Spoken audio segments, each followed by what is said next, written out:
Nabi Shallallahu Alaihi Wasallam mengatakan, tidak akan tegaknya hari kiamat sampai munculnya Dajjal. Sehingga suatu ketika Nabi Shallallahu Alaihi Wasallam mendatangi para sahabat, kemudian mengatakan, apa yang kalian bicarakan? Maka para sahabat mengatakan, kami sedang membicarakan Dajjal, karena engkau wahai Rasulullah selalu berbicara tentang Dajjal. Sehingga kami menyangka Dajjal itu ada di salah satu kebun kurma Madinah. Maka Nabi Muhammad SAW menjelaskan tentang besarnya fitnah Dajjal ini. Dalam hadis Rasulullah mengatakan, Dajjal itu muncul di tengah-tengah kalian, sementara aku masih hidup di tengah-tengah kalian. Akulah yang akan melawannya, aku yang akan mematahkan hujahnya, aku yang akan melindungi kalian, dan aku yang akan membunuhnya.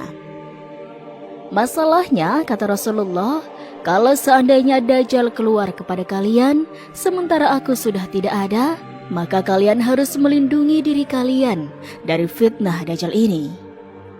Nabi SAW sudah menjelaskan kepada kita tentang sifat-sifat Dajjal. Bahkan lebih rinci daripada nabi-nabi sebelumnya. Nabi Nuh menceritakan tentang Dajjal, tapi ada yang tidak diceritakan Nuh kepada kaumnya tentang Dajjal. Nabi Syuaib bicara kepada kaumnya tentang Dajjal, tapi ada perkara yang tidak diceritakan Nabi Syuaib kepada kaumnya tentang Dajjal. Begitu juga Nabiullah Ibrahim Ismail, Nabiullah Soleh, Hud, dan nabi-nabi yang lainnya, Musa dan Aisyah, mereka menceritakan tentang Dajjal kepada kaumnya. Akan tetapi ada perkara yang tidak diceritakan kepada kaumnya, kecuali hanya Nabi Shallallahu Alaihi Wasallam. Salah satunya Rasul mengatakan, sesungguhnya Dajjal itu buta sebelah, dan Rabb kalian tidak buta sebelah. Sifat-sifat Dajjal jelas tertulis di dahinya kafaro, dan mampu dibaca oleh siapapun yang bisa membaca ataupun yang tidak bisa membaca, orang-orang yang cerdas ataupun orang awam.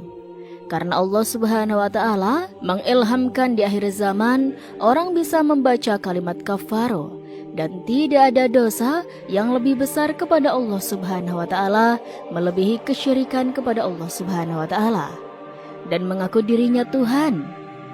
Dan Dajjal di akhir zaman setelah dia mengakui nabi, kemudian mengikat menjadi mengaku Tuhan, mengajak manusia untuk menyembahnya. Anak muda yang keriting, kemudian betisnya bengkok dan berjauhan, matanya buta sebelah, putih, gempal, dan tertulis di antara kedua matanya kafaro atau kafir. Dan dari sini menunjukkan bahwa bentuk Dajjal itu buruk, tetapi Allah Subhanahu wa Ta'ala, Dia yang memiliki hak rububiyah Allah.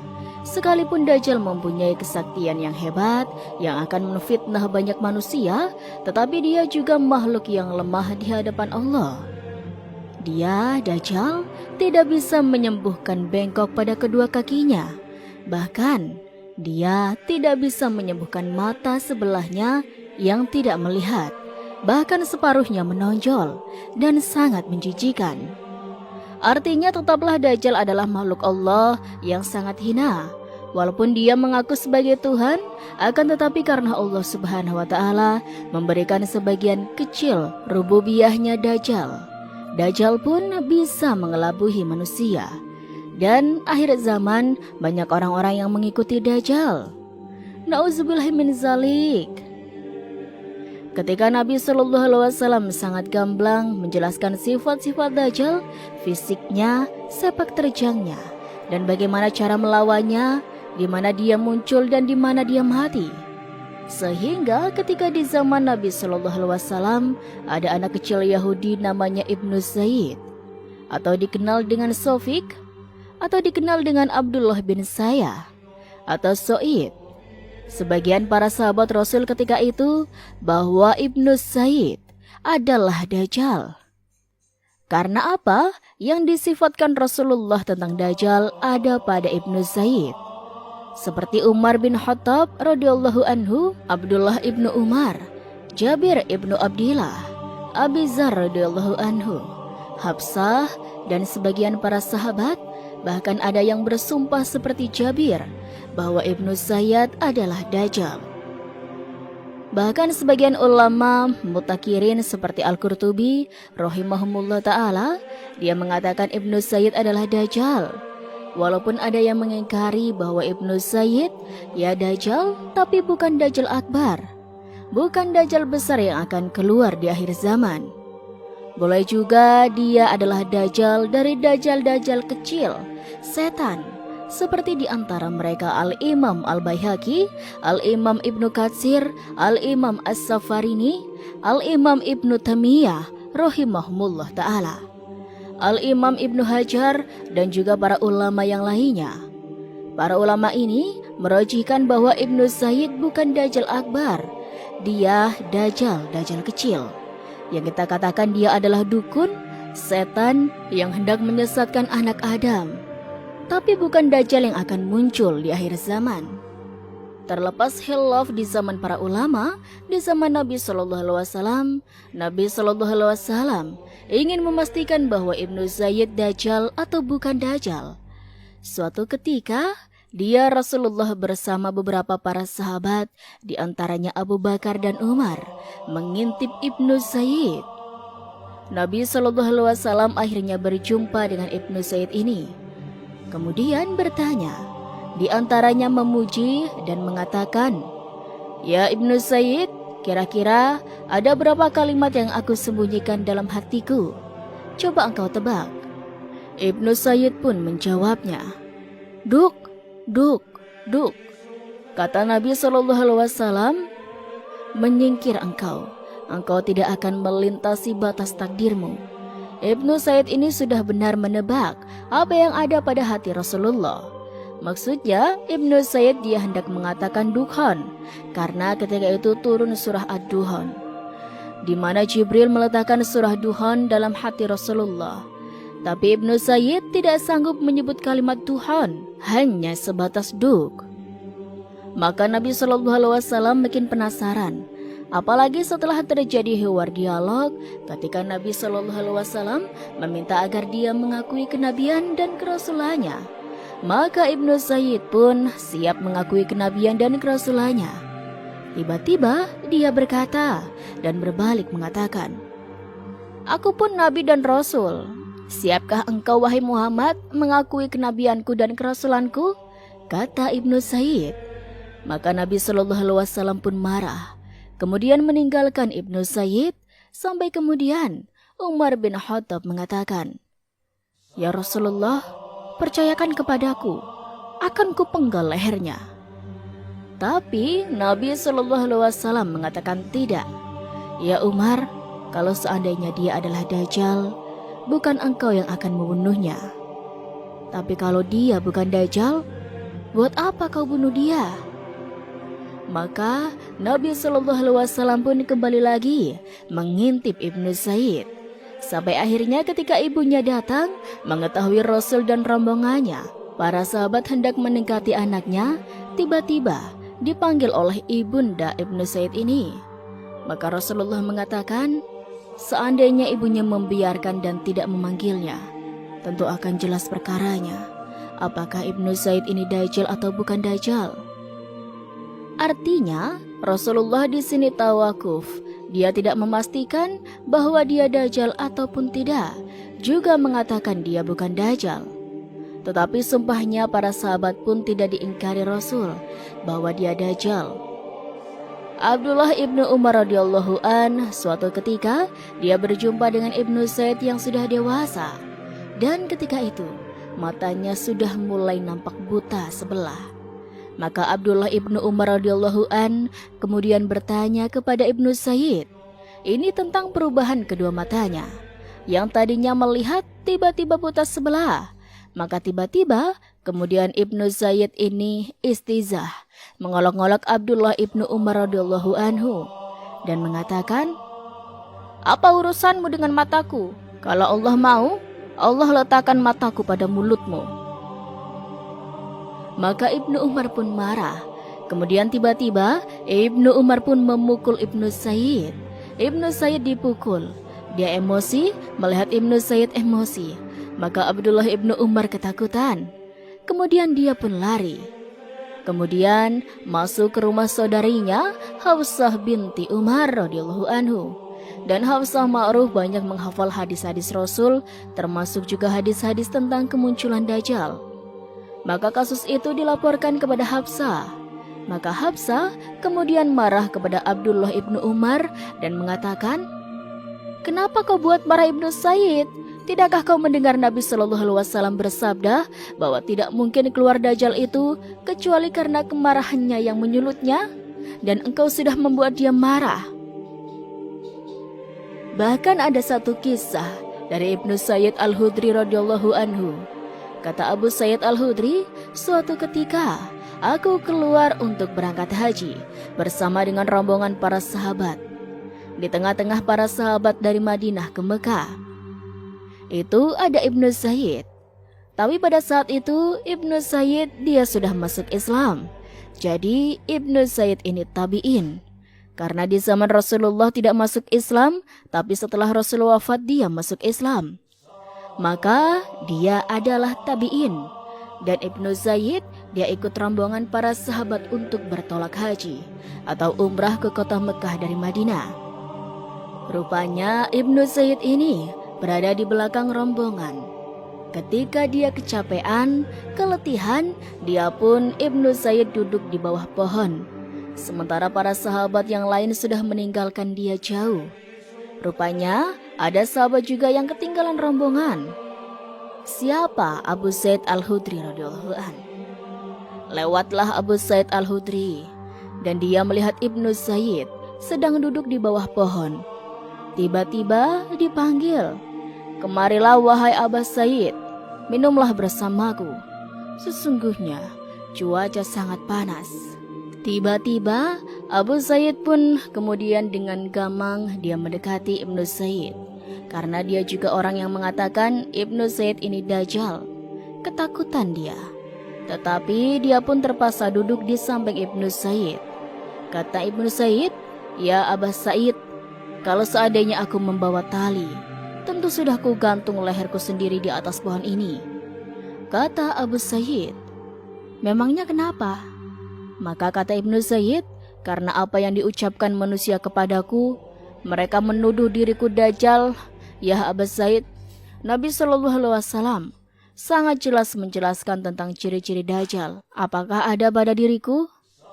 Bukankah Dajjal, kata Ibnu Zaid, dia kafir sementara saya muslim? Bukankah Dajjal, kata Nabi Shallallahu Alaihi Wasallam, dia tidak melahirkan anak alias mandul. Aku punya anak dan aku tinggalkan di kota Madinah.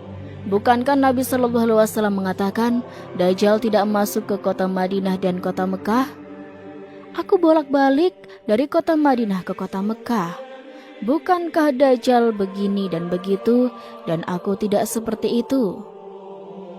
Hampir-hampir Abu Said kasihan dengan Ibnu Zaid. Masalah ending ceritanya, kata Ibnu Zaid, akan tetapi kalau engkau bertanya tentang Dajjal kepadaku, wahai Abu Said, aku tahu di mana letaknya Dajjal.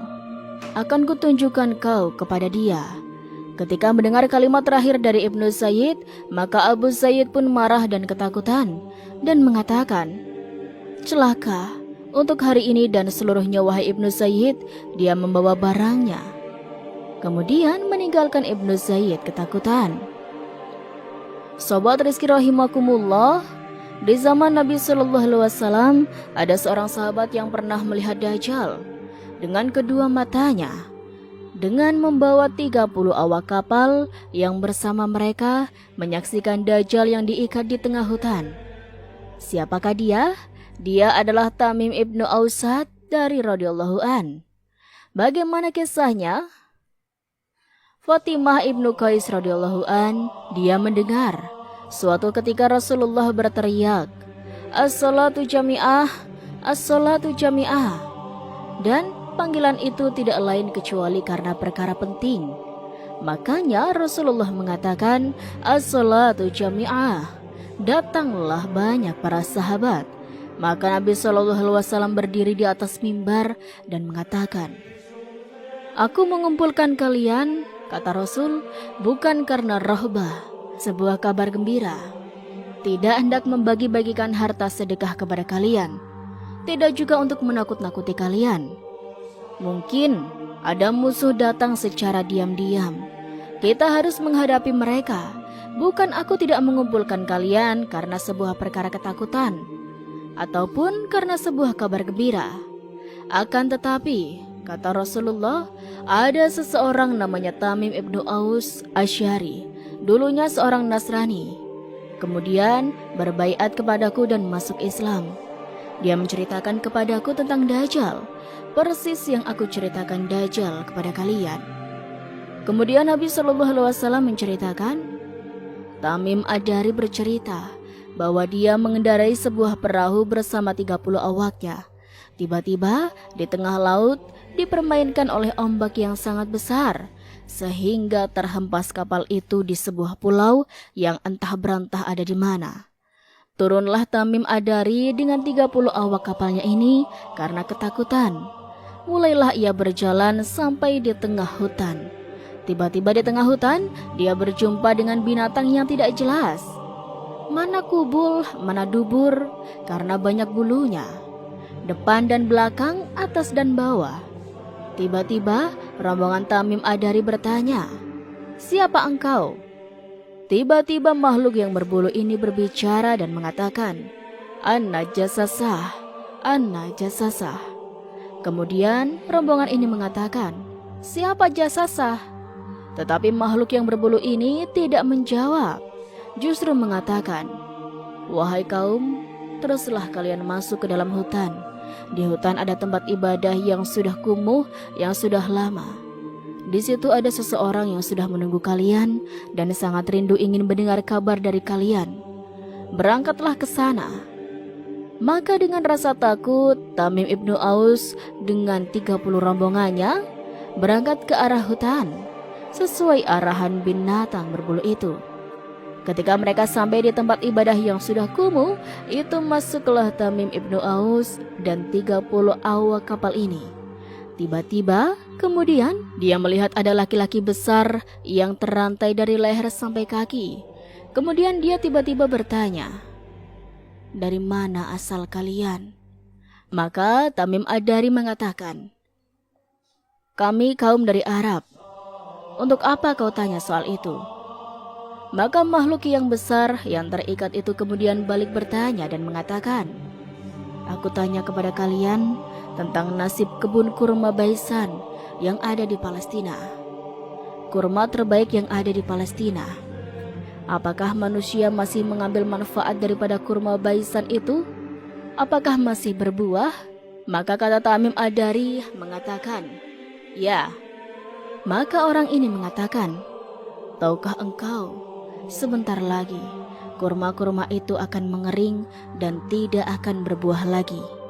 Bahkan hari ini kurma Baisan sudah tidak berbuah lagi, sobat. Bahkan tidak ada pohonnya lagi karena sering terkena bom Israel apabila menyerang Palestina." Kemudian orang ini bertanya lagi tentang Buhairah, Tobariyah, Danau Tiberias, apakah masih penuh dengan airnya? Maka dia mengatakan, "Ya, airnya banyak." Maka orang ini mengatakan, "Sesungguhnya sebentar lagi airnya akan mengering. Bahkan hari ini, sobat, airnya sudah mengering jauh." Kemudian dia pun bertanya tentang Ainul Zuhar, mata air Zuhar, mata air yang terbentang antara Urdun dan juga Syam atau Palestina. Kata orang ini mengatakan, "Apakah masih banyak airnya digunakan untuk warga?" Maka kata Tamim Ad-Dari, "Ya, masih banyak airnya. Bahkan penduduk kampung masih memanfaatkan air ini." Kemudian kata orang ini mengatakan, "Kalau begitu, kabarkan kepadaku tentang nabi yang muncul, yang diutus kepada orang-orang yang buta huruf. Apakah sudah muncul?" Maka Tamim Ad-Dari mengatakan, "Ya, dia keluar dari Mekah, kemudian hijrah ke Yasrib." Kemudian orang ini mengatakan, "Apakah orang Arab memeranginya?" Maka Tamim mengatakan, "Ya, sebagian orang Arab memeranginya, dan sebagian orang Arab membenarkannya." Maka orang ini mengatakan, sebaiknya orang-orang Arab itu mengikuti dia. Maksudnya mengikuti Nabi Shallallahu Alaihi Wasallam. Itu lebih baik bagi mereka. Dan saya kabarkan kepada kalian tentang diriku. Aku adalah Al-Masih. Dan hampir-hampir Allah izinkan aku untuk keluar kepada manusia. Maka Tamim ibnu Aus Ad-Dari kemudian ketakutan meninggalkan orang ini yang diikat sendirian. Kemudian dia pun meninggalkan pulau tersebut dan belakangan dia datang kepada Rasulullah dan masuk Islam dan mengabarkan ceritanya. Ketika Nabi Shallallahu Alaihi Wasallam mendengar cerita Tamim, kemudian diceritakan kepada para sahabatnya seperti yang sudah Rizky jelaskan tadi. Maka Rasulullah menambah ceritanya. Sesungguhnya yang ditemui orang Tamim adalah Dajjal. Dia akan keluar ke semua tempat kecuali 2 tempat, yaitu Mekah dan Madinah. Karena Dajjal tidak akan bisa masuk ke 2 kota itu. Karena ada malaikat yang menghunuskan pedangnya dan akan menjaga kedua kota tersebut. Ketika Rasul menjelaskan keutamaan Madinah dan tidak akan dimasuki Dajjal, maka tongkat yang dipegangnya dipukul ke tanah dan mengatakan, inilah Madinah yang baik, Madinah yang baik, Madinah yang baik, dan Dajjal tidak akan masuk ke kota ini. Kemudian Nabi Shallallahu Alaihi Wasallam mengatakan, apakah Dajjal berada di Bahru Syam, di Laut Syam? Kata Rasul, iya tidak. Apakah dia berada di Laut Yaman? Kata Rasul, iya tidak. Tetapi dia akan datang dari sebelah timur, dari sebelah timur. Artinya di sini sahabat Tamim dari radhiyallahu an, ada seorang sahabat yang diizinkan oleh Allah Subhanahu wa taala pernah berjumpa dengan Dajjal. Akan tetapi persisnya di mana pulau yang ditemui oleh Tamim ibnu Aus Ad-Dari sehingga berjumpa dengan Jassasa dan juga berjumpa dengan Dajjal tidak dijelaskan. Walaupun ada orang yang memprediksi bahwa itu kejadiannya di Laut Yaman, di sebuah pulau yang bernama Socotra. Ini pun tidak benar, karena Rasul yang mengatakan dari arah timur Madinah. Bahkan hadis yang jelas bahwa Dajjal itu akan muncul pertama kali di negeri yang mayoritas Syiah Asfahan. Dan dia akan diikuti 70.000 Yahudi Asfahan dan akan meninggal di kota yang mayoritas Yahudi, Babilut. Dan tentu ini kisah yang menarik. Dari mana Dajjal keluar? Kemudian apa tanda-tanda yang jelas Dajjal itu keluar? Kemudian apa sepak terjangnya? Dan fitnah-fitnahnya. Wallahu alam. Itulah sobat sedikit kisah kali ini. Kurang lebihnya Rizky mohon maaf. Dan sampai jumpa lagi di kisah-kisah selanjutnya ya sobat. Sekian dari Rizky. Wassalamualaikum warahmatullahi wabarakatuh.